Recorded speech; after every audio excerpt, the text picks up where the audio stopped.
Let me turn to Amir. Picking up on this question of the state being absent, another finding in the report is that traditional authority is respected more than modern political authority. You've occupied positions in both worlds. How do you see traditional authority and the state working together? Are there things that the state are doing now that could help or that are undermining the additional reach that traditional authority could have in reaching young people and populations that are marginalized? Yeah, thank you, Jenda. Now, traditional rulers like me find themselves in a very difficult position. On the one hand, politicians are very happy for you to go and fight fires, okay, tell people to keep the peace, preach to people, condemn violence. On the other, you're not allowed to criticize root causes that may come from the failings of politicians. So it's fine to say to a rural villager, you should send your daughter to school. But it's not fine to say to the governor, why haven't you built a school? Okay, it's fine to talk about the extreme nature of, say, certain interpretations of Islam, but it's not fine to talk about how certain people have been marginalized by the creation of a rentier state that basically expropriates resources and does not care about them.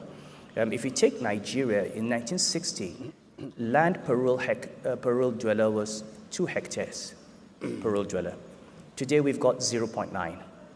Agricultural policy still remains far behind. Productivity is much lower than the rest of the world. You don't have food security. You've got millions of children out of school. It's not the fault of the children that they're out of school. Somebody was supposed to build those schools.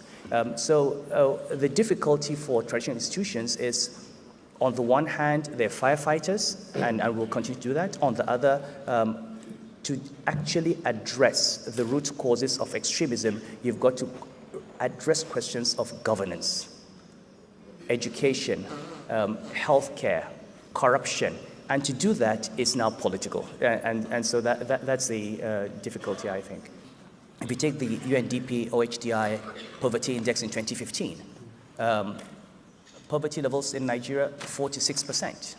46% doesn't look too bad compared to other countries.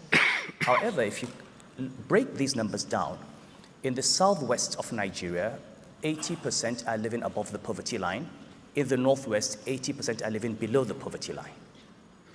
And suddenly it becomes 2 different countries. Okay, and even those numbers don't tell you anything. As governor of Central Bank, I looked at numbers that said people are living on less than $2 a day. And it sounds bad, but you don't really know how bad it is until you look into the eyes of a woman whose baby has just died because she cannot afford drugs worth $5. Then you know what living on less than $2 a day means. You look at demographic numbers and demographic explosion, and you don't understand where they're coming from until you come to a society where a poor man who earns nothing has decided to marry 4 wives and have 25 children, and he cannot take care of them. And you see a complete failure of social policy. I mean, who is talking about marriage? Who's talking about family structure? Who's talking about child spacing? Who's talking about the ability to maintain the children that you bring? And when we go into crowd resources as states, so you have state governors in the north who have 3 million, 5 million children on the streets without school. They go to China and they're looking for money not to build schools, but to build a light rail. I mean, you spend $2 billion on a light rail. $2 billion. Imagine how many children you would educate with that.